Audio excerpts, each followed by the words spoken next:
Hello अस्सलाम वालेकुम। Techno junior में वेलकम। आज जो हम लोग टॉपिक डिस्कस करने जा रहे हैं इस वीडियो में वो है Arduino programming and interfacing for engineering projects. हम लोग आर्डिनो की बेसिक्स से स्टार्ट करेंगे कि आर्डिनो प्रोग्रामिंग किस तरह से की जाती है और फिर हम लोग देखेंगे कि किस तरह से डिफरेंट कंपोनेंट इंटरफेस किए जा सकते हैं एक final year engineering project implement करने के लिए। तो स्टार्ट करते हैं। सबसे पहले एक माइक्रो कंट्रोलर क्या होता है? माइक्रो कंट्रोलर को आप एक स्मॉल कंप्यूटर कह सकते हैं।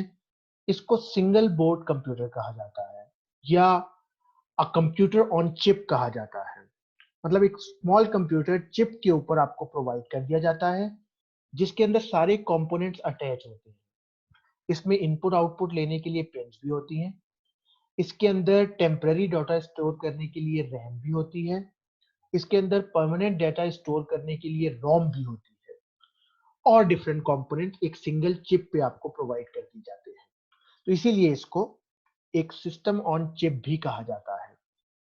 डिफरेंट माइक्रो कंट्रोलर मार्केट में एग्जिस्ट करते हैं। 8051 माइक्रो कंट्रोलर है, पिक की डिफरेंट सीरीज है और एटमल एवीआर माइक्रो कंट्रोलर आप यूज कर सकते हैं। एवीआर की अगर हम लोग बात करें तो एवीआर आपके पास एक 8 बिट मॉडिफाइड आर्किटेक्चर है जो कि एटमल ने इंट्रोड्यूस करवाया 1996 के अंदर। इसकी कुछ बेसिक फैमिलीज हैं, जिस तरह टाइनी एवीआर की सीरीज है। इसके अंदर प्रोग्राम मेमोरी जिसमें आप कोड सेव कर सकते हो। प्रोग्राम मेमोरी का पर्पस कोड को सेव करना होता है। बहुत ही छोटी सी है, 0.5 टू 16 किलोबाइट और बहुत सी लिमिटेड पेरिफेरल सेट आपको प्रोवाइड किया गया हुआ है। मतलब इनपुट आउटपुट की पिन्स आपके पास बहुत ही कम है जिनके साथ आप डिवाइसेस कनेक्ट कर सकते हो। इसके बाद अगर हम लोग बात करें तो एक मेगा एवीआर की सीरीज है जिसको एट मेगा सीरीज कहते हैं। इसके डिफरेंट वर्जन्स के अंदर प्रोग्राम मेमोरी की डिफरेंट वैरायटीज प्रोवाइड की गई हुई है। 4 से 512 किलोबाइट तक एट मेगा की डिफरेंट सीरीज के माइक्रो कंट्रोलर आपको मेमोरी प्रोवाइड करते हैं।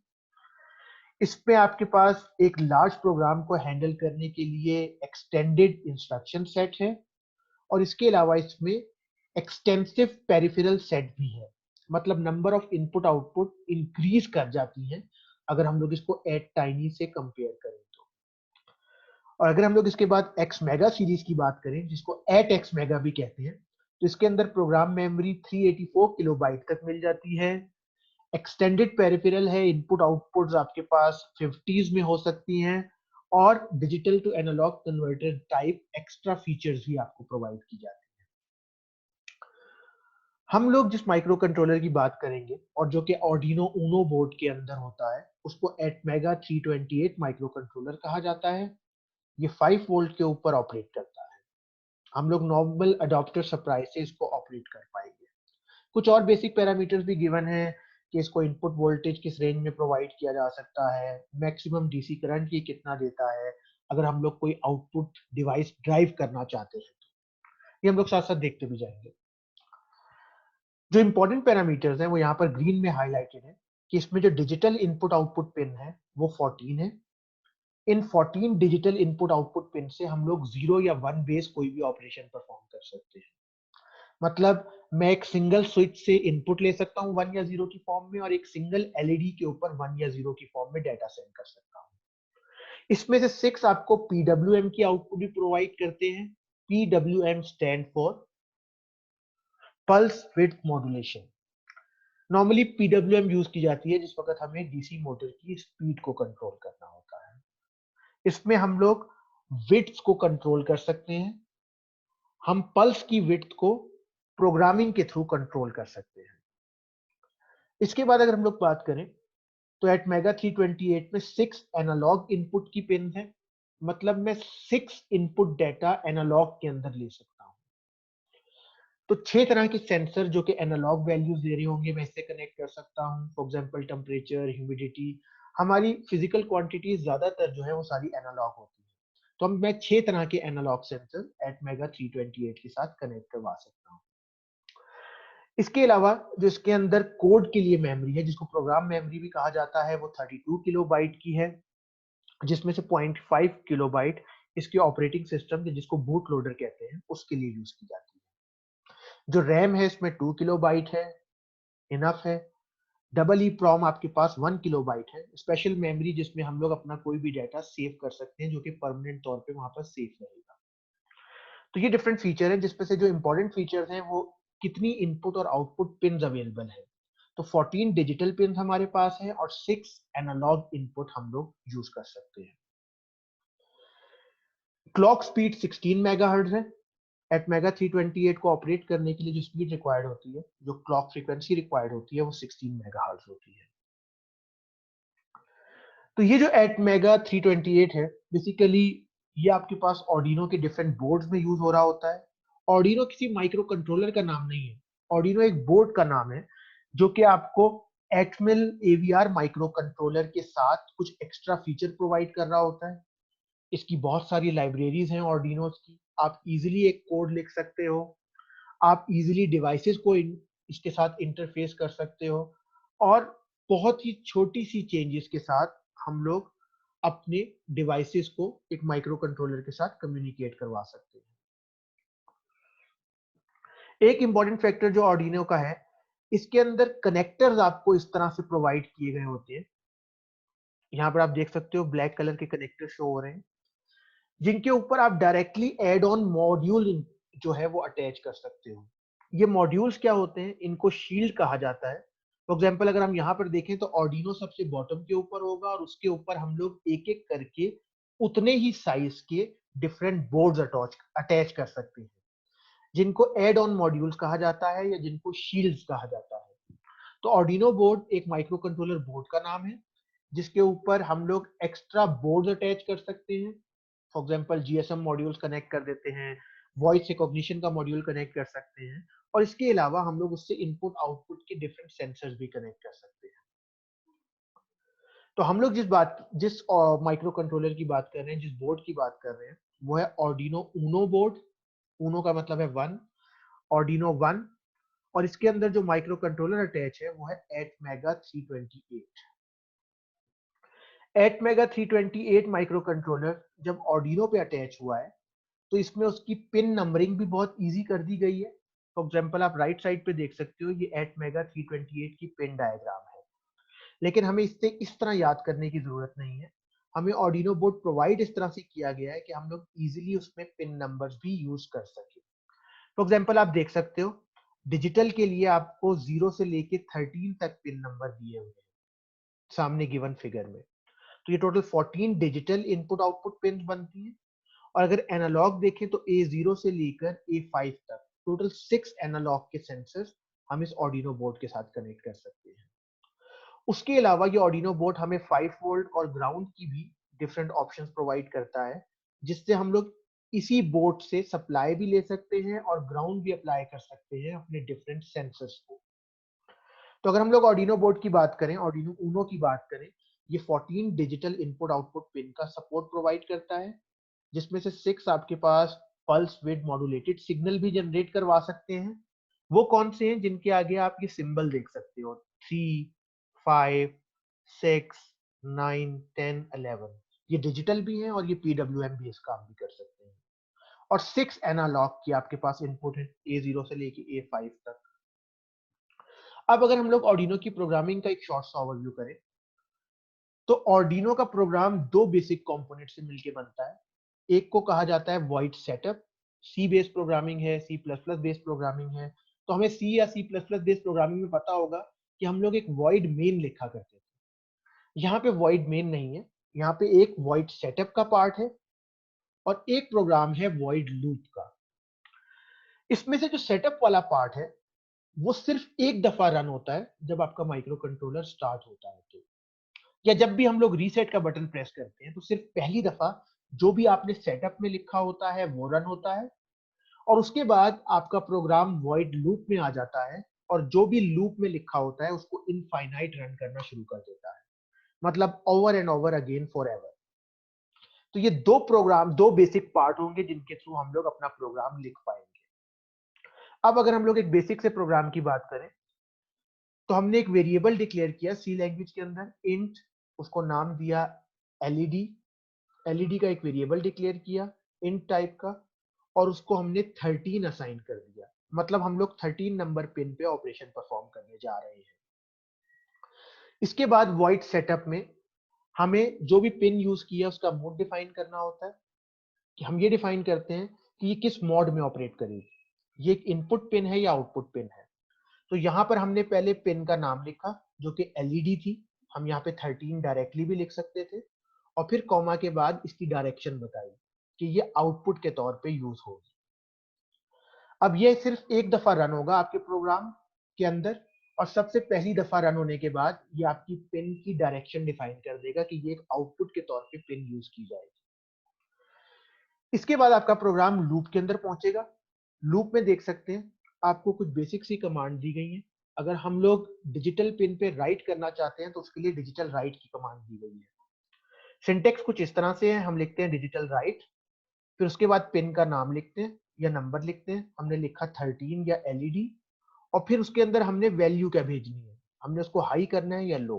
तो हमने यहाँ पर कीवर्ड हाई लिख दिया कैपिटल के अंदर, तो ये आपकी पिन नंबर 13 को हाई कर देगा। इसके बाद हमने डिले दिया। डिले का आपके पास बिल्ट इन फंक्शन है, हमने लिखा डिले ब्रैकेट में 1000। ये डिले का प्रोग्राम मिली सेकेंड का डिले जनरेट करके देता है। अगर हमने 1000 लिखा है तो इसका मतलब 1000 मिली सेकेंड, जिसका मतलब है 1 सेकेंड का डिले जनरेट करवा देगा। इसके बाद हमने लिखा डिजिटल राइट 13 नंबर पिन या एलईडी और कॉमा लो। अब ये 13 नंबर पिन को लो कर देगा, और फिर हमने 1 सेकेंड का डिले जनरेट करवा दिया। ये प्रोग्राम कर क्या रहा है, ये आपकी 13 नंबर पिन को 1 सेकेंड के लिए ऑन रखता है, 1 सेकेंड के लिए ऑफ रखता है। अगर मैं यहाँ पर एक एलईडी कनेक्ट कर देता हूँ 13 नंबर पिन पे, तो ये 13 नंबर पिन को ऑन करेगा 1 सेकेंड, फिर 1 सेकेंड ऑफ, एक ब्लिंकिंग बेस ऑपरेशन परफॉर्म करवा देगा। वैसे बाय डिफॉल्ट 13 नंबर पिन के साथ एक एलईडी कनेक्ट भी होती है, आप कर्सर देख सकते हो जहां मैं मूव कर रहा हूँ। ये 13 नंबर पिन के साथ सिर्फ एक एलईडी कनेक्टेड है, जिसको हम ऑन ऑफ करवा के एक माइक्रो कंट्रोलर की फंक्शनैलिटी स्टार्टिंग में देख सकते हैं। ऑर्डिनो की जो बेसिक फीचर है वो ये है कि ये आपको बड़े से बड़े कोड को समराइज करके प्रोवाइड कर देता है। इसकी एक वाइड रेंज ऑफ लाइब्रेरीज आपके पास अवेलेबल है, आप बहुत इजीली इंटरफेसिंग और दूसरे प्रोग्राम के साथ इसको इंटीग्रेट कर सकते हो। तो यहाँ पर हमने एक बेसिक प्रोग्राम देखा कि अगर हम एक पिन के ऊपर डिजिटल राइट करना चाहते हैं, कोई वैल्यू हाई या लो करना चाहते हैं, तो वो किस तरह से की जा सकती है। इसके साथ मैं आपको एक और चीज दिखाना चाहूंगा, वो ये कि ऑर्डिनो के सॉफ्टवेयर की इंटरफेस कैसी है, जिसके थ्रू हम लोग ऑर्डिनो को यूज कर सकते हैं। ये आपके पास एक सॉफ्टवेयर है जो आपको शो हो रहा होगा, इसको ऑर्डिनो आईडीई कहते हैं, इंटीग्रेटेड डेवलपमेंट सॉफ्टवेयर एनवायरनमेंट। इसके अंदर आप देख सकते हो वॉइड सेटअप और वॉइड लूप लिखा हुआ है।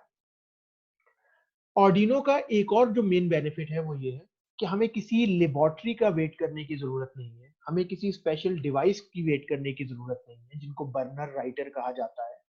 हम लोग डायरेक्टली यूएसबी के साथ ऑर्डिनो बोर्ड को कनेक्ट कर सकते हैं, और उस यूएसबी हम लोग अपने पीसी की या डेस्कटॉप सिस्टम की ऑर्डिनो के साथ कनेक्ट करके उस पर जब चाहे मर्जी प्रोग्राम कर सकते हैं। तो हम लोग एक ऐसा बोर्ड लेके घूम रहे हैं जिसके लिए हमें किसी लैब के खुलने का वेट नहीं करना, हम लोग कहीं पर भी बैठ के उसको प्रोग्राम कर सकते हैं। एक पूरा सेटअप आपको डायरेक्टली प्रोवाइड कर दिया गया है।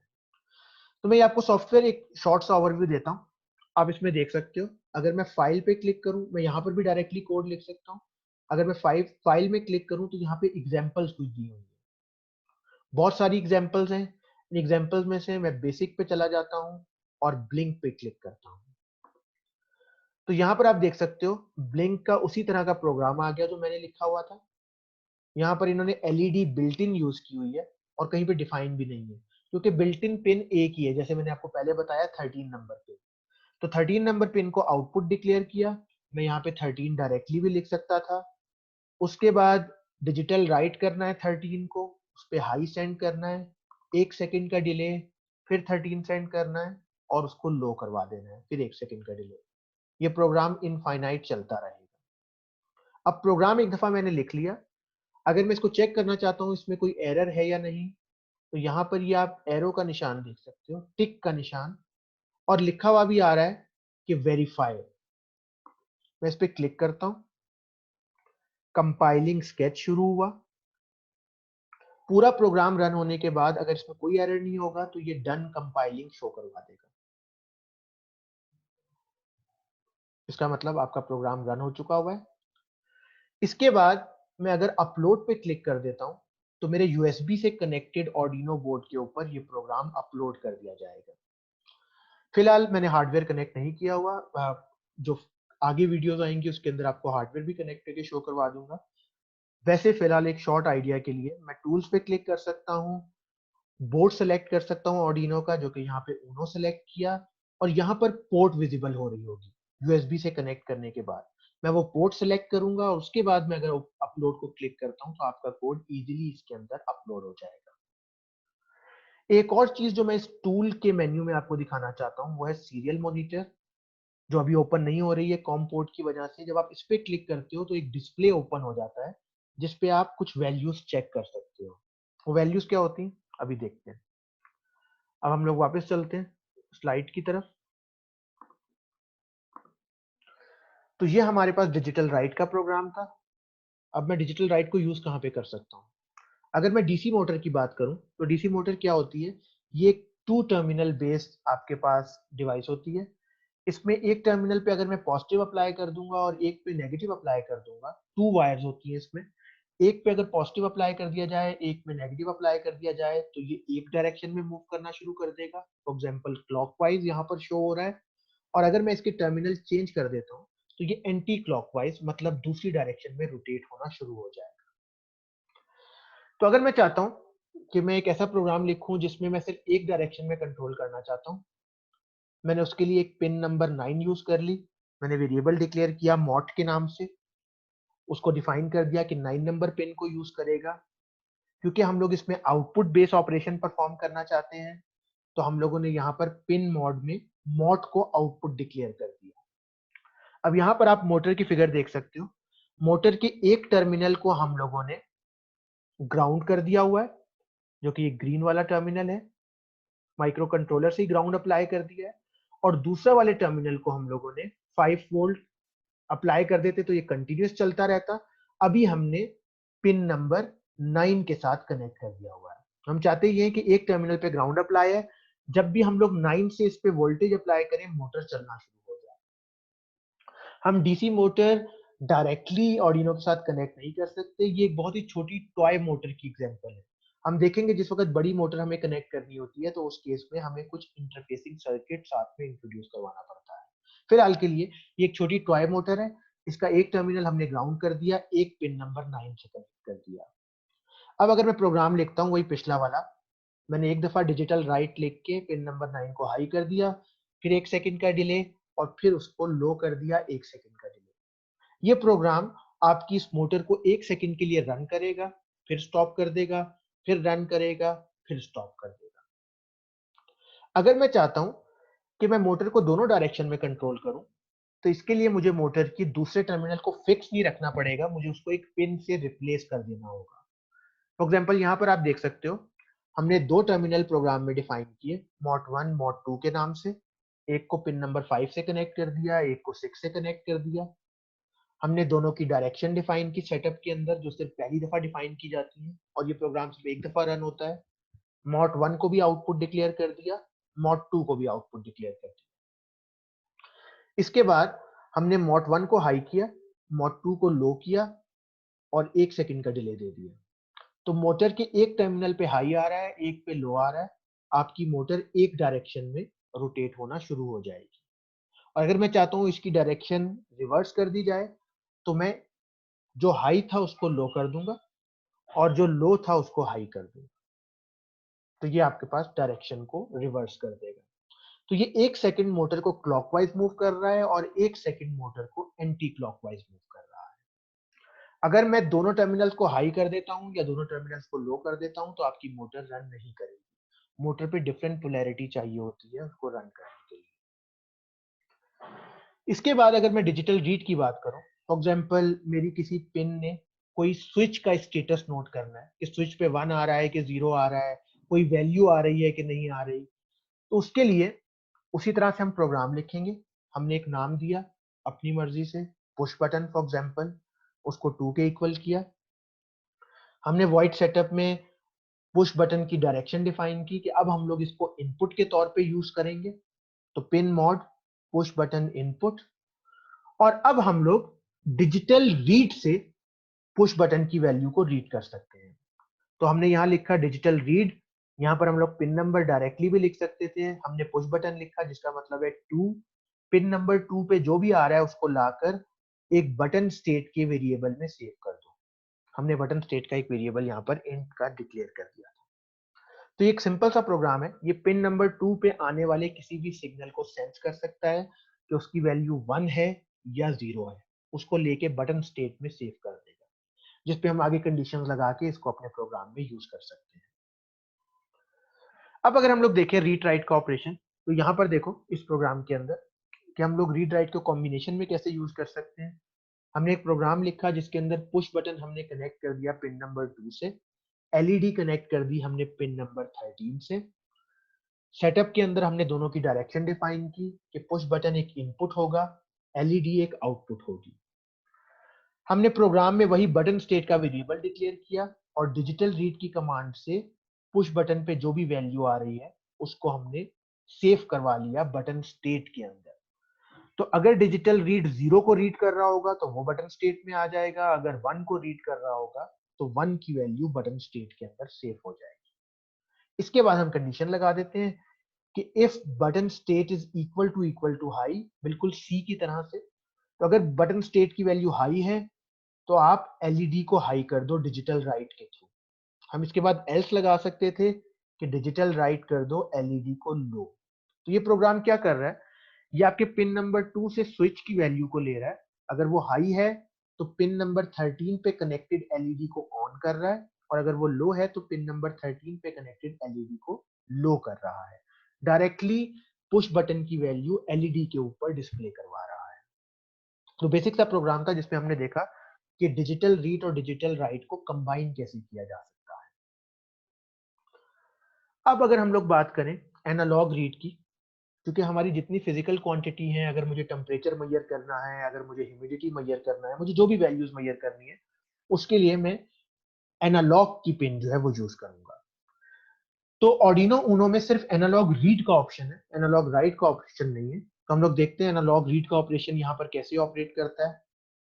बेसिकली ऑर्डिनो ऊनो जो है उसमें एटमेगा 328 है, जो कि 10 बिट का एडीसी यूज कर रहा होता है, मतलब एनालॉग टू डिजिटल कन्वर्टर। आपकी जितनी भी वैल्यूज एनालॉग की आएंगी उनको डिजिटल में 10 बिट की फॉर्म में कन्वर्ट किया जाएगा। तो देखते हैं अगर हम लोग एक एनालॉग वैल्यू से कोई वैल्यू रीड करना चाहते हैं तो कैसे की जा सकती है। हमने सेंसर की पिन को कोई नाम दिया, A0 को हम लोगों ने एनालॉग 0 की पिन हम यूज करेंगे, उसको हमने सेंसर पिन का नाम दे दिया। और स्टार्टिंग में एक वेरिएबल भी डिक्लेयर किया सेंसर वैल्यू का, जिसमें वैल्यू 0 कर दी हुई है। अभी देखते हैं इसका क्या पर्पस आएगा। एनालॉग की पिन की डायरेक्शन डिफाइन करना जरूरी नहीं है ऑर्डिनो ऊनो के केस में, क्योंकि ऑर्डिनो के केस में वो है ही रीड के लिए। हम मेंशन कर भी सकते हैं, कोई फर्क नहीं पड़ता। हमने यहाँ लूप के प्रोग्राम में क्या लिखा, हमने लिखा sensor value is equal to analog read और ब्रैकेट में A0 या उसके वेरिएबल का नाम लिख दिया। अब ये प्रोग्राम क्या काम कर रहा है, ये एनालॉग 0 पे जो भी एनालॉग का सेंसर कनेक्ट है उसकी वैल्यू को लाता जा रहा है और सेंसर वैल्यू के वेरिएबल में सेव करता जा रहा है, जिसको हम बाद में एलसीडी पे शो करवा सकते हैं। हम लोग इसको इसकी बेसिस पे कोई कंडीशन अप्लाई करके कि टेम्परेचर लेस है या हायर है, फैन को ऑपरेट करवा सकते हैं या अपना कोई भी टास्क परफॉर्म करवा सकते हैं। तो अगर हम लोग बात करें कि एनालॉग सेंसर कौन कौन से होते हैं और किस टाइप के होते हैं, तो आप देख सकते हो एनालॉग सेंसर्स जो मोस्टली होंगे उनमें 3 तरह की पिन होंगी। उनमें वीसीसी होगा, एक पिन, आपको वोल्टेज अप्लाई करने होंगे। उनमें ग्राउंड होगा, आपको ग्राउंड अप्लाई करना होगा। और थर्ड सिग्नल आपके पास वी आउट हो सकता है, सिग्नल हो सकता है या एनालॉग हो सकता है, डिफरेंट नाम हो सकते हैं। तो टोटल 3 पिन होंगी ज्यादातर एनालॉग सेंसर की, एक वीसीसी, एक ग्राउंड और third pin V out, signal या एनालॉग की पिन होगी। ये वही पिन होगी जिसको हम लोग अपने माइक्रो कंट्रोलर की प्रोग्रामिंग में डिफाइन कर रहे होंगे। तो एनालॉग सेंसर कौन कौन से होते हैं, वीसीसी, ग्राउंड, सिग्नल, 3 टर्मिनल होते हैं इनके अंदर। अगर हम लोग इनकी वैल्यू रीड करना चाहते हैं तो हम लोग एनालॉग रीड यूज करेंगे और उसके बाद ऑर्डिनो की कोई एक पिन यूज कर लेंगे। फॉर एग्जाम्पल A0 हमने यूज कर ली और इस A0 के ऊपर हम लोग ये सिग्नल वाली पिन कनेक्ट कर देंगे। अब एनालॉग सेंसर है कौन कौन से? अगर हम लोग प्रोजेक्ट्स के पॉइंट ऑफ व्यू से बात करें तो एक LM35 ये आपके पास टेम्परेचर सेंसर होता है। 3 पिन हैं, आप देख सकते हो, एक VCC, एक ग्राउंड और एक सिग्नल की पिन। हम लोग सिग्नल की पिन को ऑर्डिनो बोर्ड से कनेक्ट कर सकते हैं और इस सिंगल कमांड को, एनालॉग रीड की कमांड को लिख के टेम्परेचर की वैल्यू को मेजर कर सकते हैं। हम लोगों ने एक टेम्परेचर कंट्रोल बेस्ड कोई ऑपरेशन परफॉर्म करना है, हम उसके लिए LM35 यूज कर सकते हैं। हमने कोई फील्ड के पैरामीटर मेजर करने हैं, उसके लिए हम LM35 यूज कर सकते हैं। बहुत से ऐसे प्रोजेक्ट हैं जिनमें आपको टेम्परेचर मेजर करना होता है, जहां पर इस एक सिंगल कमांड और सेंसर की एक छोटी सी कनेक्टिविटी से आप एनालॉग सेंसर को इंट्रोड्यूस करवा सकते हैं। इसी तरह से कुछ ऐसे प्रोजेक्ट हो सकते हैं जिसके अंदर हमें MQ सेंसर यूज करने हो। ये आपके पास गैस सेंसर होते हैं। फॉर एग्जाम्पल ये कार्बन मोनोऑक्साइड को भी मेजर कर सकते हैं, ये हाइड्रोजन को भी मेजर कर सकते हैं, ऑक्सीजन को भी मेजर कर सकते हैं। तो मैं एक ऐसा प्रोजेक्ट बनाना चाहता हूँ for example petrol pump safety का, जहां पर अगर गैस लीकेज डिटेक्ट हो जाए तो कोई टास्क परफॉर्म कर दे, अलार्म बजा दे, तो उसके लिए मैं MQ सेंसर यूज करूंगा। मैं अगर एक फील्ड के अंदर ये मेजर करना चाहता हूँ कि आग जल रही है जिसकी वजह से धुआं निकल रहा है, वो धुआं स्पेशल प्रॉपर्टीज का होता है, उसके लिए मैं MQ का कोई सेंसर यूज कर सकता हूँ। Carbon mono, carbon dioxide, oxygen, hydrogen, different application है जहां पर हमें ये गैसेस रिक्वायर्ड होती है। तो MQ की सीरीज है, MQ5, MQ6, MQ100 हमारे पास इजीली अवेलेबल है। हम लोग इनमें से कोई भी MQ सेंसर 3 पिन बेस होगा, एक VCC से कनेक्ट करेंगे, एक ग्राउंड से और एक को एनालॉग रीड से रीड कर सकते हैं। और उस गैस कंसंट्रेशन की बेसिस पे, उसकी PPM की बेसिस के ऊपर हम अपना रिलेटेड टास्क परफॉर्म करवा सकते हैं। इसी तरह से लिक्विड लेवल सेंसर भी आपके पास एक एनालॉग सेंसर आता है। हम लोग किसी टैंक के अंदर वाटर की मेजरमेंट मेजर करना चाहते हैं, उसकी बेसिस के ऊपर हम लोग वॉल्व्स को ओपन क्लोज करना चाहते हैं, तो हम लोग लिक्विड लेवल सेंसर यूज कर सकते हैं। आप देख सकते हो 3 पिन है इसके अंदर, एक VCC की प्लस टर्मिनल शो हो रहा है, एक ग्राउंड की नेगेटिव टर्मिनल शो हो रहा है और एक S की मतलब सिग्नल की। एक सिंगल कमांड एनालॉग रीड से हम इसको रीड कर सकते हैं और इसकी वैल्यू को यूज करवा सकते हैं। इसी तरह से गैस प्रेशर सेंसर है। हम लोग इसके साथ एक गैस का पाइप कनेक्ट कर सकते हैं और गैस का प्रेशर मेजर कर सकते हैं। हम लोग कोई पेट्रोल पंप इंप्लीमेंट करना चाह रहे हैं, हम लोग किसी फील्ड के अंदर गैस के पैरामीटर्स मेजर करना चाह रहे हैं, तो उसके लिए गैस प्रेशर सेंसर मेजर किया जा सकता है, यूज किया जा सकता है। एक सिंगल कमांड के थ्रू और बेसिक से कनेक्शंस के थ्रू हम लोग इसको अपने प्रोजेक्ट का पार्ट बना सकते हैं। सॉइल मॉइस्चर सेंसर है। हम लोग इसको एक ग्रीन हाउस इंप्लीमेंट करने के लिए, हम लोग चाहते हैं कि एक फील्ड के पैरामीटर मेजर करें, तो उसके लिए हम सॉइल मॉइस्चर सेंसर यूज कर सकते हैं। ये सॉइल में कितनी नमी है, कितनी ह्यूमिडिटी है, इसको मेजर करता है 3 पिन्स के थ्रू। वही VCC, ग्राउंड और सिग्नल और एनालॉग रीड की कमांड से हम इसकी वैल्यू को मेजर कर सकते हैं। माइक्रोफोन साउंड सेंसर है। हम लोग एक ऐसा सिस्टम बनाना चाहते हैं जो कि आपके कॉरिडोर के अंदर साउंड के लेवल को डिटेक्ट करके इन्फॉर्म करेगा कि नॉइस को कम कर दें, शोर कम मचाएं, एक अलार्म बीप कर देगा। उसके लिए हम इसको यूज कर सकते हैं। बिल्कुल सिंपल, बाकी एनालॉग सेंसर की तरह 3 पिन से ऑपरेट होगा और एक सिंगल कमांड से हम इसकी वैल्यू को रीड कर सकते हैं। इसी तरह से फ्लेम सेंसर है। 3 पिन से हम इसको ऑपरेट कर सकते हैं। ये आपके पास इसके फिलामेंट पे, इसकी टर्मिनल पे अगर फ्लेम की वैल्यू आएगी तो उस केस में उसका लेवल आपको डिफाइन करके दे देगा। इसी तरह से मैग्नेटिक करंट सेंसर है। हम लोग किसी इलेक्ट्रिकल के प्रोजेक्ट में मैग्नेटिक फील्ड मेजर करना चाहते हैं या करंट की कोई वैल्यूज को मेजर करना चाहते हैं, तो उसके लिए मैग्नेटिक करंट सेंसर यूज किया जा सकता है। एनालॉग सेंसर है। सिंपल 3 पिन हमें यूज करनी पड़ेंगी, VCC, ग्राउंड और सिग्नल की, और एनालॉग रीड की वैल्यू के थ्रू हम इसकी वैल्यू को रीड कर सकते हैं। इसके बाद हम लोग बात करें तो कुछ रेजिस्टिव सेंसर भी आते हैं। उनको भी रीड करने के लिए हमें एनालॉग रीड की कमांड ही यूज करनी पड़ेगी, सिर्फ उनका सर्किट हमें कुछ दूसरी तरह से इंप्लीमेंट करना पड़ेगा। अगर हम लोग देखें, ये एक वोल्टेज डिवाइडर सर्किट बना हुआ है। बेसिकली रेजिस्टिव सेंसर क्या होते हैं, इनकी रेजिस्टेंस की वैल्यू चेंज होती है डिपेंडिंग ऑन हम क्या टास्क परफॉर्म कर रहे हैं। तो हम लोग कुछ इस तरह से कनेक्ट कर देते हैं इसको। हम सेंसर को लेते हैं, एक रजिस्टर के साथ कनेक्ट कर देते हैं, इस सीरीज कॉम्बिनेशन को एक साइड पे हम 5 वोल्ट अप्लाई कर देते हैं, एक को ग्राउंड अप्लाई कर देते हैं, और इनके वोल्टेज डिवाइडिंग पॉइंट से हम लोग आउटपुट लेके एनालॉग पिन के साथ कनेक्ट कर देते हैं माइक्रो कंट्रोलर की या ऑर्डिनो की। अब ये कौन से सेंसर हैं? इसमें फोर्स सेंसर आ सकता है, मतलब हम लोग चाहते हैं कि हम लोगों के पास वेट को मेजर करना है, किसी चीज पे फोर्स पड़ रहा है उसको मेजर करना चाहते हैं कि मैंने एक सरफेस को प्रेस किया या नहीं, मैं इसको एक शूज के अंदर इंस्टॉल कर सकता हूँ, लगा सकता हूँ, और फुट प्लांट का, मेरे फुट का कितना प्रेशर पड़ रहा है शूज के ऊपर, इस बेस एक हेल्थ मॉनिटरिंग प्रोजेक्ट इंप्लीमेंट कर सकता हूँ। इसी तरह से कुछ और सेंसर हैं जिसमें फ्लेक्स सेंसर है जो कि बेंड को डिटेक्ट करता है, इसको एक ग्लव्स पे अटैच करके फिंगर्स की मूवमेंट डिटेक्ट की जा सकती है। इन मूवमेंट की बेसिस पे, जेस्चर्स की बेसिस के ऊपर डिवाइसेस को कंट्रोल किया जा सकता है, शेडो मूवमेंट जनरेट करवाई जा सकती है। आप बॉटम पे एलडीआर देख सकते हो, लाइट डिपेंडेंट रेजिस्टर, ये भी इसी वोल्टेज डिवाइडर की कॉन्फ़िगरेशन में कनेक्ट होगा। इस वोल्टेज डिवाइडर सर्किट के थ्रू हम लोग लाइट की इंटेंसिटी को मेजर कर सकते हैं। आपके सोलर बेस्ड प्रोजेक्ट के अंदर ये एक अहम रोल प्ले कर सकता है। तो ये आपके सारे रेजिस्टिव सेंसर थे, हमने इनमें से कुछ देखे। इन सबको कनेक्ट करने के लिए आपके प्रोजेक्ट के अंदर हमें सिर्फ 3 पिन रिक्वायर्ड है, वीसीसी, ग्राउंड और एनालॉग की, और सिंपल एक ऑर्डिनो की एनालॉग रीड की कमांड को यूज करते हुए हम लोग इनकी वैल्यूज को रीड कर सकते हैं। अब इन रिजल्ट्स को हम डिस्प्ले कैसे करवाएं, कहां पर करवाएं? हमें कोई एलसीडी चाहिए होगी, हमें कोई बोर्ड चाहिए होगा। तो अगर हम लोग इन रिजल्ट्स को एलसीडी पे डिस्प्ले करना चाहते हैं तो वो किस तरह से करवाया जा सकता है, यहाँ पे आपको शो करवाया हुआ है। एलसीडी की पिन्स आप देख सकते हो, आपको शो करवाई गई है टोटल पिन्स, और उसके बाद ऑर्डिनो पे किस तरह से कनेक्ट किया गया हुआ है।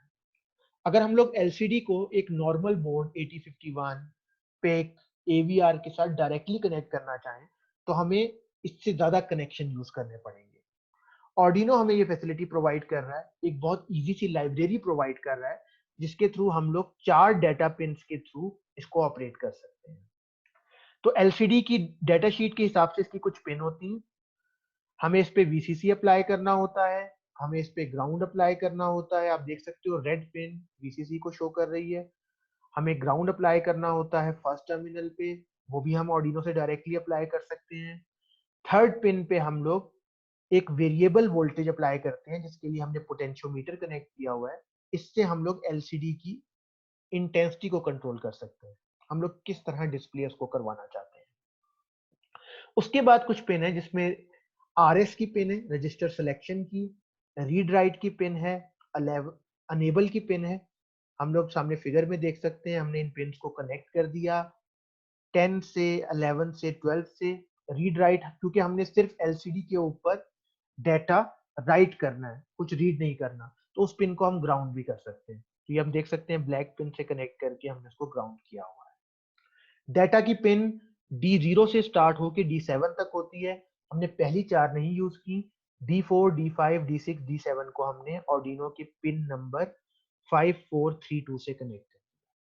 तो जो आपको सामने यहाँ फिगर शो हो रही है, एग्जैक्टली यही कनेक्शन हम लोगों ने कनेक्ट कर दिए, और अपना प्रोग्राम जो है हम लोग किस तरह डिफाइन करेंगे अभी देखते हैं। ये आपको एलसीडी की सारी पिन डायग्राम शो की गई है कि पिन्स के नाम क्या होते हैं, नंबर क्या होते हैं।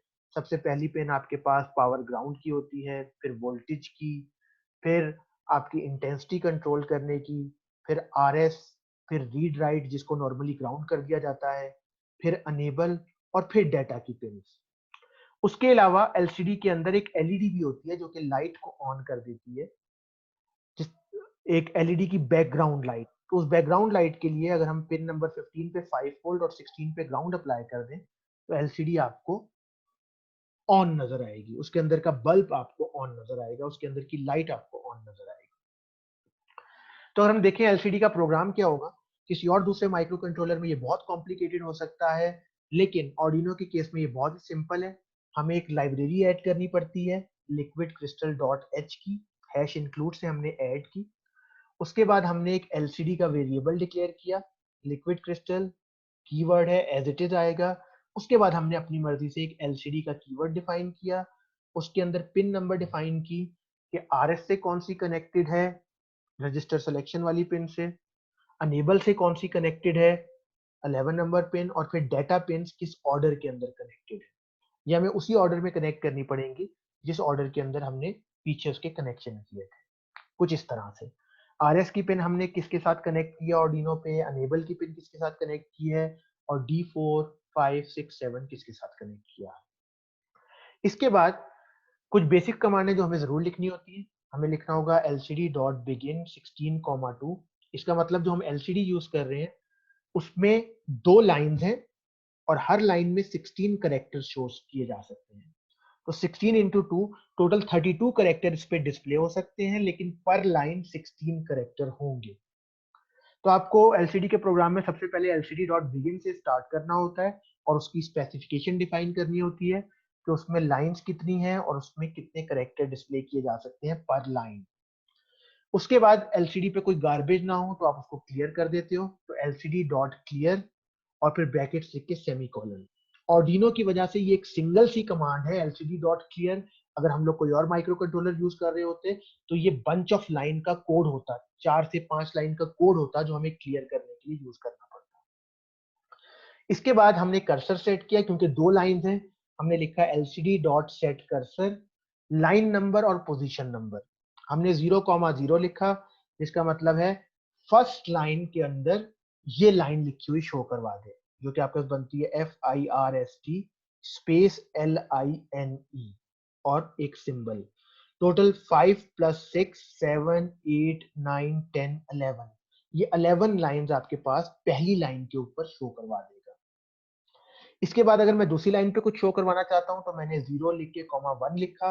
अब ये सेकंड लाइन पे आ जाएगा। जो भी मैं LCD प्रिंट के अंदर डबल इन्वर्टेड कॉमा के अंदर लिखूंगा वो आपकी सेकंड लाइन के ऊपर डिस्प्ले हो जाएगा।